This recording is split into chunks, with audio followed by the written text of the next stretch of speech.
Doctor ইউনূসকে হটিয়ে নির্বাচনের আগেই ফিরবে আওয়ামী লীগ। ডক্টর ইউনূস তার বক্তব্যের জের অনুযায়ী বোঝা যায় এবং পরিবেশ পরিস্থিতি আওয়ামী লীগের বক্তব্য অনুযায়ী বোঝা যায় যে নির্বাচনের আগেই তারা ফিরতে সর্বশক্তি দিয়ে তারা কাজ করবে। বিএনপির শত শত প্রার্থী প্রাথমিক মনোনয়ন পেয়েছেন, তিনি নির্বাচন করবেন না বলে ঘোষণা দিয়েছেন। সংবাদ সম্মেলন করে এই ঘোষণা দিচ্ছে।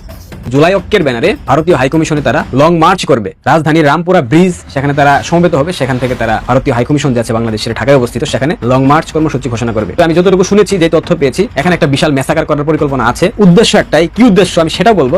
নাহিদের আত্মরক্ষার ডাক কিংবা হাসনাতের এই যুদ্ধমূলক বক্তৃতা আপনি আলাদা করে বিবেচনা করতে পারবেন না। তারা জানে যে তারা অন্যায়ভাবে রাষ্ট্রকে দখল করেছিল এবং যে কোনো সময় এই রাষ্ট্রের ন্যায্য দাবিদার যারা, রাষ্ট্রকে তারা রিক্লেম করতে পারে এবং তারা সেটা করবেই। এবং তারা জানে পরিস্থিতি দ্রুত বদলাতে পারে। জনগণ খেপে গেলে। আসসালামু আলাইকুম, আমন্ত্রণ নতুন একটি সংবাদে। আবার একটি গুরুত্বপূর্ণ নিউজ আপডেট নিয়ে হাজির হয়েছি। প্রিয় দর্শক, আমাদের ভিডিওর প্রথম অংশ দেখে বুঝতে পেরেছেন ঠিক আজকের নিউজটি কোন বিষয়টি ইঙ্গিত করছে। তো দর্শক, এ বিষয় নিয়ে আমার বেশি কথা বলছি না, চলুন দেখে আসি আজকে সে কাঙ্ক্ষিত ভিডিও। তবে তার আগে বলবো, আপনি যদি আমাদের চ্যানেল নতুন হয়ে থাকেন, অবশ্যই আমাদের চ্যানেলটি সাবস্ক্রাইব করে আমাদের পাশে থাকুন পরবর্তী আপডেট পাওয়ার জন্য। তো চলুন দর্শক, আমি বিস্তারিত দেখে আসি, তারপরে ডক্টর ইউনূসকে হটিয়ে নির্বাচনের আগেই ফিরবে আওয়ামী লীগ, এই প্রশ্নটা অথবা এই আলোচনাটা ঠিক এই মুহূর্তে সামনে আসার অন্যতম কারণ হলেন স্বয়ং ডক্টর ইউনূস নিজেই। দেখেন, এই কথাটা যদি আমরা দুইজনের মুখ থেকে শুনি তাহলে দুই ধরনের শোনায়। এই কথাটা যদি আওয়ামী লীগের কারো মুখ থেকে শুনেন, ধরেন আওয়ামী সভানেত্রী শেখ হাসিনা অথবা বাহাউদ্দিন নাসিম, ওবায়দুল কাদের, হাসান মাহমুদ, মানে এদের মতো আওয়ামী লীগের কারো মুখ থেকে যদি শোনেন যে নির্বাচনের আগেই আমরা ফিরব ইউনূসকে হটিয়ে, তাহলে এটা দ্বারা কী বোঝায় যে এটা আওয়ামী লীগের কৌশল, ফিরে আসার কৌশল, এবং এটা এই মাফিকে আওয়ামী লীগ কাজ করতেছে আওয়ামী সমর্থকদের জন্য। এটা হচ্ছে কি বলে যে স্বপ্নের মতো, আশার আলো, এরকমই। আর এই কথাটাই যদি আপনি বর্তমান সরকারের মুখ থেকে শুনেন, স্বয়ং প্রধান উপদেষ্টায় যদি এই কথাটা বলেন, তাহলে এইটা কি দাঁড়ায়? এটা আমাদের যে ইঙ্গিত দেয় সেটা হচ্ছে ভয়, সংশয়, আতঙ্ক, এক নাম্বার। আর দুই নম্বরে এটা অন্যভাবেও হতে পারে যে ওই জুজুর ভয় দেখিয়ে সবাইকে আবার ঐক্যবদ্ধ করে নিজের ক্ষমতাকে মজবুত করার প্রচেষ্টা, এটাও হতে পারে। এখন এই যে আমি আপনাদেরকে প্রথমেই একটা প্রশ্ন করলাম যে ডক্টর ইউনূসকে হটিয়ে নির্বাচনের আগেই ফিরবে আওয়ামী লীগ, এই কথাটা স্বয়ং প্রধান উপদেষ্টা নিজেই বলছেন গতকালকে 16 ডিসেম্বর মহান বিজয় দিবস উপলক্ষে প্রধান উপদেষ্টা অধ্যাপক মোহাম্মদ ইউনূস জাতির উদ্দেশ্যে যে ভাষণ দিয়েছেন, সেই ভাষণে তিনি এই বিষয়ে কিছু কথা বলছেন, যেটা নিয়ে বাংলাদেশের মিডিয়াতে এটা নিউজ হয়েছেন। যেমন ধরেন, বিবিসিতে নিউজ হয়েছে যে নির্বাচনের আগেই ফিরতে মরিয়া আওয়ামী লীগ। সমকালে নিউজ হয়েছে নির্বাচনের আগেই ফিরতে মরিয়া পলাতক শক্তি, প্রধান উপদেষ্টা। এইভাবে বিভিন্ন নিউজে, পত্রিকাতে নিউজ হয়েছে।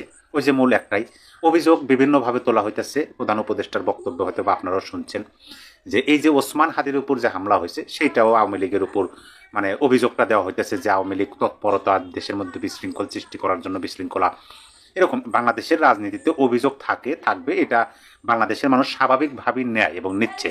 এখন এই বিষয়টা আমরা বোঝার চেষ্টা করব যে আদৌ আওয়ামী লীগ নির্বাচনের আগেই ফিরবে কিনা। এখন এইখানে প্রথমে যদি আমরা আওয়ামী লীগের বক্তব্যটা আগে আনি, তাহলে বিবিসির একটা শিরোনাম আপনাদেরকে শোনায়, আপনাদের যদি সময় সুযোগ হয় আপনারা এই শিরোনামের নিউজটা পরিপূর্ণ পড়ে দেখতে পারেন। বিবিসি বাংলার শিরোনাম হলো, তফসিল প্রত্যাখ্যান করলেও নির্বাচন বয়কট করছে না আওয়ামী লীগ। আওয়ামী লীগ হচ্ছে নির্বাচনমুখী রাজনৈতিক দল, জনগণের ভোটের প্রতি তাদের বিশ্বাস এবং আস্থা আছে, কিন্তু আওয়ামী লীগকে বাদ দিয়ে নির্বাচন করলে সে নির্বাচন আওয়ামী লীগ বয়কট করবে না, কিন্তু সে নির্বাচনকে প্রতিরোধ করবে। বিষয়টা বোঝার চেষ্টা করুন, এটা হচ্ছে আওয়ামী লীগের ভাষ্য। এখন 16 ডিসেম্বর প্রধান উপদেষ্টা বললেন যে নির্বাচনের আগেই আওয়ামী লীগ ফেরার জন্য মানে খুব তৎপরতা চালাইতেছে। তাহলে দুইটার যে নিউজ, দুইটা পক্ষ যদি আপনি ধরেন, ইউনূস সরকারের পক্ষ এবং আওয়ামী লীগ পক্ষ, এই দুইটা পক্ষের বক্তব্য কিন্তু মিলে গেল। তার মানে কি, এইখানে কিন্তু আওয়ামী লীগ ফিরে আসার সম্ভাবনাটা পার্সেন্টেজের দিক দিয়ে অনেক এগিয়ে থাকলো। আচ্ছা, এইটা মনে রাখেন, মূল বিষয় কিন্তু ওইটাই যে নির্বাচনের আগেই ফিরবে আওয়ামী লীগ। এই বিষয়গুলো এই জন্য আপনাদেরকে বললাম। এক নম্বরে যখন দেখবেন যে যারা বর্তমান বাংলাদেশের রাষ্ট্র ক্ষমতায় আছে বা একটা রাষ্ট্রের রাষ্ট্র ক্ষমতায় বর্তমান সময় যারা আছে, তাদের মুখ থেকে যখন তারা যাদেরকে ক্ষমতাচ্যুত করিয়ে বা ক্ষমতা থেকে হটিয়ে ক্ষমতায় আসছে, এবং ক্ষমতায় আসার পরে তারা যখন এই কথাগুলো প্রকাশ্যে বলেন যে পতিত শক্তি বা পরাজিত শক্তি যারা ক্ষমতাচ্যুত হয়েছে তারা নির্বাচনের আগেই ফিরতে মরিয়া হয়ে উঠছে, এবং সেইটা সামাল দিতে যে হিমশিম খাচ্ছে, এটা যখন বহির্প্রকাশ ঘটবে এক সাইডে, অন্য সাইডে যখন দেখবেন যে যাদেরকে ক্ষমতাচ্যুত করা হয়েছে, তাদের বিরুদ্ধে অবস্থান করা ব্যক্তি বা রাজনৈতিক দল যারা ছিলেন, তাদের মধ্যে যে বিভেদ দৃশ্যমান, এইটা কিভাবে হলো? যেমন ধরেন ওসমান হাদি, তাকে গুলিবিদ্ধ করছে, এবং এই ঘটনার পরিপ্রেক্ষিতে বাংলাদেশের সকল রাজনৈতিক দলের এক সমন্বয়ে একটা সমাবেশ ডাকা হয়েছিল, সর্বদলীয় সমাবেশ। সেই সমাবেশে বিএনপিও কিন্তু সংহতি জানাইছিল, কিন্তু তারা উপস্থিত হয় নাই, কারণ তারা বুঝতে পারছে এটা ম্যাটিকুলাস ডিজাইনের, মানে বিএনপিকে আবার কলা দেখানোর মতো হতে পারে, বা সেখানে যে ভারত বিরোধী বা স্বাধীনতা বিরোধী যদি কোনো বক্তব্য দেওয়া হয়, সেই সম্পূর্ণ দায়ভার বিএনপির ঘাড়ে চাপাইতে পারে। এই বিষয়গুলো বিবেচনা করে বিএনপি কিন্তু সেখানে সশরীরে উপস্থিত হয়নি। এখন আমরা জানতেছি, দেখেন আব্দুল হাদির ঘটনা ঘটলো, সেই ওসমান হাদির ঘটনার পরিপ্রেক্ষিতে 1 ঘন্টাও যায় নাই বিএনপির দিকে আঙুল তোলা হলো। কেন? এইটা তো এই যে শত্রু ভাবাপন্ন অবস্থান, দেখেন একদিকে সরকারের এখানে দুর্বলতা তিনি নিজেই প্রকাশ করতেছেন যে নির্বাচনের আগেই ফিরতে চায় আওয়ামী লীগ, অপরদিকে রাজনৈতিক দলগুলোর মধ্যে বিভেদ দৃশ্যমান। আওয়ামী লীগের বক্তব্য যে নির্বাচনকে তারা বয়কট করতেছে না, কিন্তু প্রতিহত করবে, প্রতিরোধ করবে।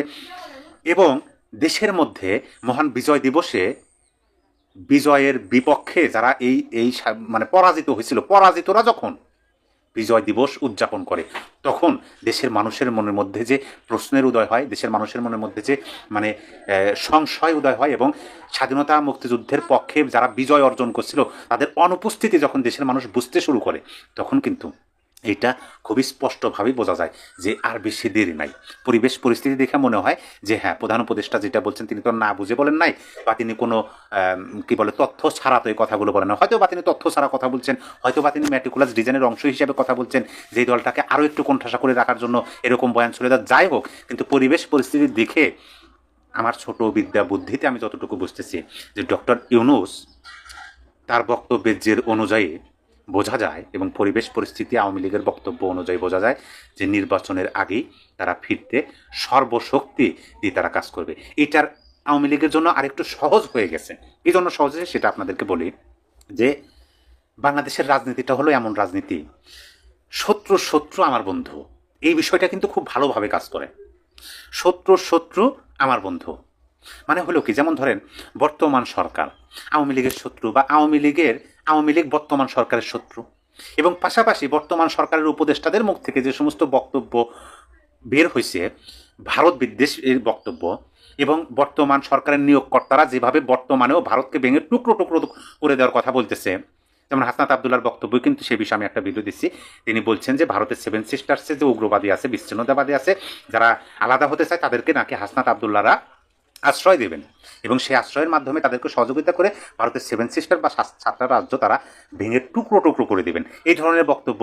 এই বিষয়ে ভারতের সামরিক কর্মকর্তারা আমি বক্তব্য শুনলাম, তারা যেভাবে কথাগুলো বলতেছে যে এইটা হচ্ছে ভারত সরকার কিচ্ছু বলবে না, যেহেতু ছোট্ট একটা লাদা বাচ্চা তিনি এই ধরনের বক্তব্য দিচ্ছে। যদি একটা রাজনৈতিক দলের নেতা, তিনি যদিও বর্তমান সরকারের নিয়োগকর্তা, তারপরেও ভারত সরকারের পক্ষ থেকে কোনো মানে কি বলে সেরকম হম্পিতম্পি দেখানো হবে না। কিন্তু এই রকম বক্তব্যের পরিপ্রেক্ষিতে যদি ভারতের জনগণের মনের মধ্যে যদি আক্রোশ সৃষ্টি হয়, ভারতের জনগণের মনের মধ্যে যদি এটার পরিপ্রেক্ষিতে যদি তাদের মনের মধ্যে একটু ক্ষোভের সৃষ্টি হয়, তাহলে কিন্তু এই ক্ষোভের বহির্প্রকাশ হিসেবে ভারত সরকারও মানে ভারতের জনগণের প্রতি সংহতি জানাতে পারে।